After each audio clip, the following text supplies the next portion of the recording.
Good morning, students. Today we'll learn about modal verbs for class 8. Let's see. Modal verbs are not like primary auxiliaries. We have already discussed about primary auxiliaries. These are different from them. Why?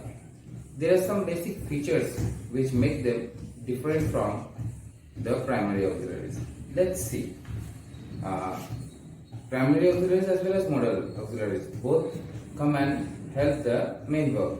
Both are used with the main verb to express the meaning of the main verb in a more clear manner. But there are some basic differences between modal auxiliaries and primary auxiliaries. First of all, the modal auxiliaries do not have any derivative form. Derivative form means like the second form of the verb, third form of the verb. Like we know that the was and where are the past form of the verb. Am is our other present forms of the be verb. Had is a past form of have. Does is the yes form of do. Like this, there are forms of the primary. Like this, there are various derivative forms of the primary auxiliary. But when coming to the modal auxiliaries, they don't have such kind of derivative forms. We cannot write CANNED. Such kind of form doesn't exist. We cannot write CANS. Such kind of form doesn't exist. Only CAN. Only this form do exist. So we have to keep in mind that there is no derivative form of modal verbs. We will not change the modal verbs into such kind of derivatives. This is the first basic feature. Now coming to the next feature.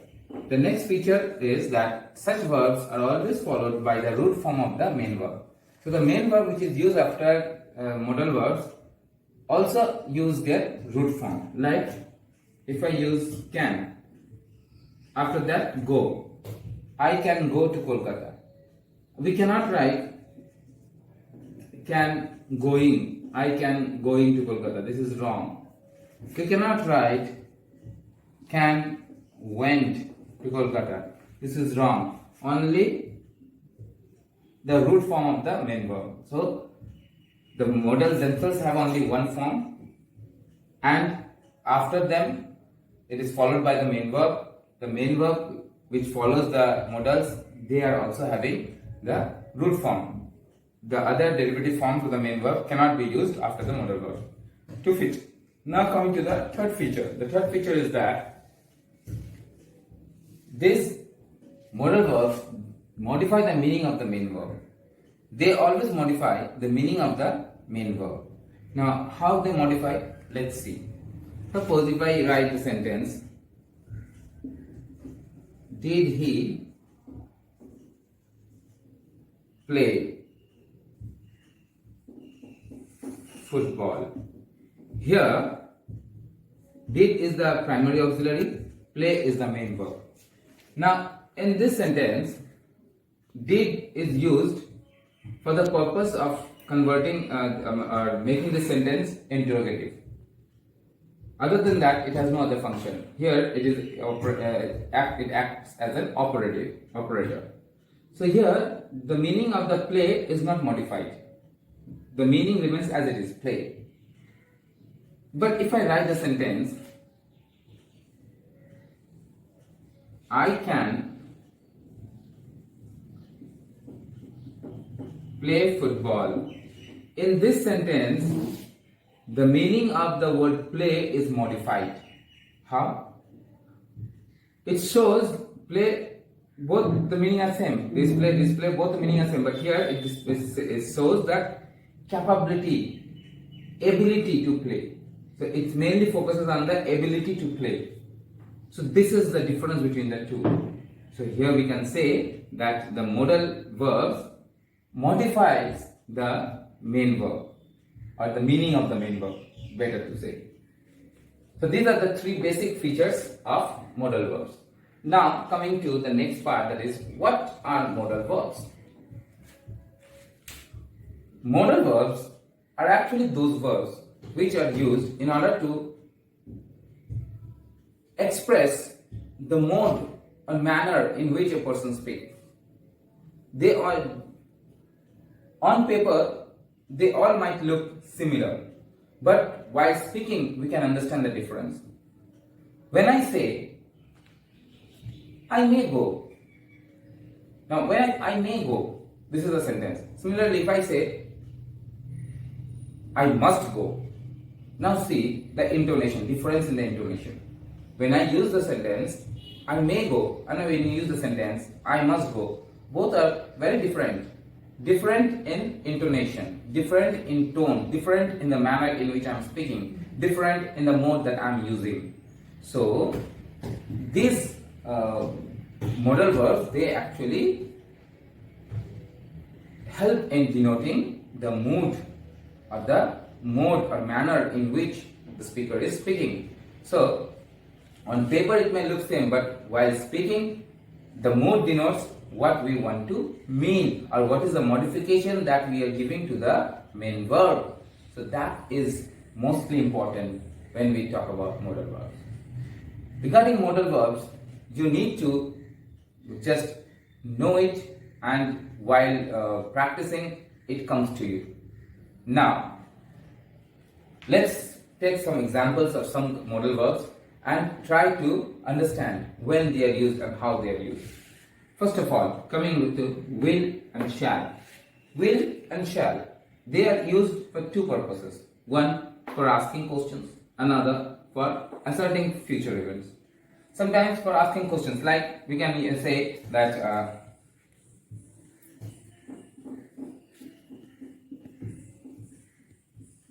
will you lend me the pen? Now this is asking, you are asking somebody, will you lend me the pen? For that purpose we can use, for asking purpose we can use will. Now, shall can also be used for a similar purpose.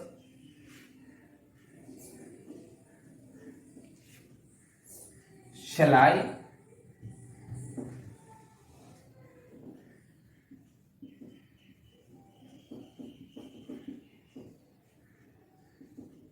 Shall I be able to go? Now, all these are asking. So here we are using this for the sense of asking. Now, we can use this for also for asserting some future events.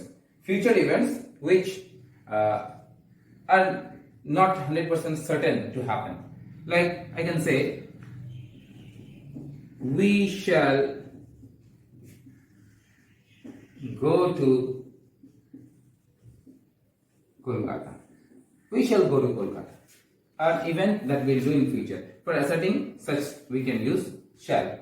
Similarly, we can use will. So if I remove we, if I make it suppose you, automatically shall will also get removed and it will change into will. Now, apart from this, we have to understand shall and will in a different way also. Sometimes shall, we know that shall is used with first person, that is I and we. With all the rest we use will. But the opposite thing can also be done when we are emphasizing too much. If I am emphasizing on any activity, then I can use we will go to Kolkata. Here that means I am giving too much emphasis on the act. Similarly, I can write you shall go to Kolkata. This is again when I am emphasizing too much. So keep a note of this thing.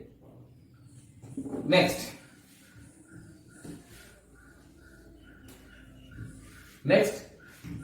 would and could. So when we use this, would and could can be used for the purpose of requesting.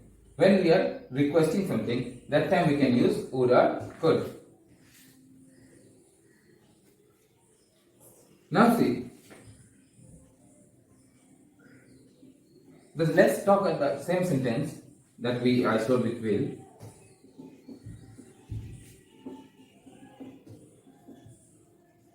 Would you lend me the pen? Now when I say this, don't get confused. When I use will you lend me the pen? That time I said it was for the purpose of asking. When I am using would, the difference that is coming is the mode, the manner in which I am speaking. Will you lend me the pen? Asking. Would you lend me the pen? So this is a mode request now. So that is a difference. Note it, the difference in the way of speaking. Will you lend me the pen? Would you lend me the pen? See the difference. Difference in the tone, difference in which I am speaking. So here would denotes the request. Now could can also be used for the purpose. Could you lend me the pen? This is also a kind of request. Okay, so could can also be used for that purpose of requesting in a similar manner. Keep in mind, English is a very gentle language, and in this language there are many such words which shows the gentleness of the language. These words are such kind of words which are used for that purpose. Next, coming to should, suggestion.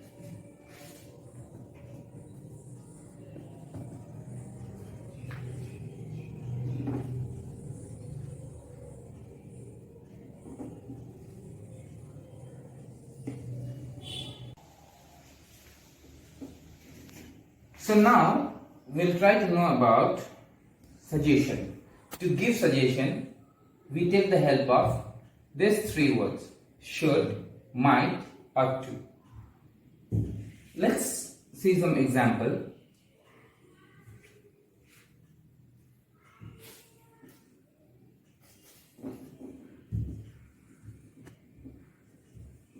You should see a doctor.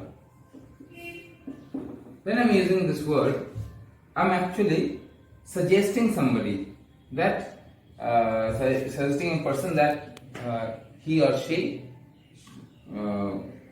should go and talk with the doctor regarding some problem, maybe. So should is used for suggesting purpose. Similarly, might can also be used for this purpose. But when I'm using might, then what is the difference between the two? Might is much lesser in emphasis. When the emphasis that I am providing to the sentence, that is less. How? See the difference in the tone. Everything comes in tone or intonation. You might see a doctor. You should see a doctor. You might see a doctor. Just try to understand the difference between the two. So this is when less emphasis is given, we are using might. Might can also be used for suggestion. Should can also be used for suggestion. But when the emphasis is less, we use should. Now the question comes, when we will use ought to then? I can use the same. You ought to see a doctor. You ought to see a doctor. When? When this suggestion is more like a duty of yours. It will be near to like a duty.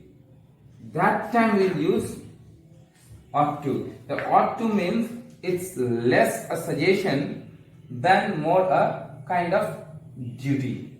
Okay, so that means it is little higher. Its emphasis is higher than should. So these are the differences. So it depends on a person who speaks that what he wants to assert. Depending on that, he uses the word.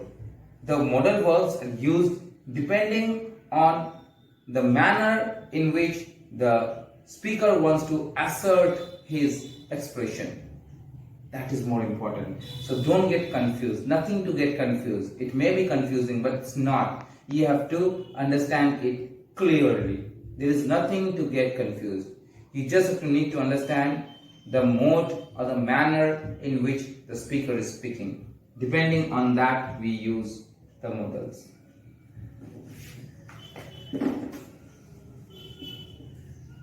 Next, can or could. Can or could can be used to show capability. Capability, like I can write Urdu. So this is my capability to write Urdu. Now could. Sometimes could can be used to show capability in past. My father could climb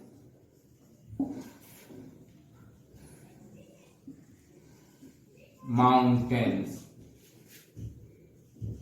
in his younger days. So this is a capability in the past. So a capability in the past, for that purpose we are using could. A capability at an indefinite time we are using can. Present time. It can be in the future also. It was in the past. It will be in the future. At the present also it is with us. So such capability can. When some capability in past which is not used, that capability does not lie with us now, but that we can use could. So can and could are used for capability purpose.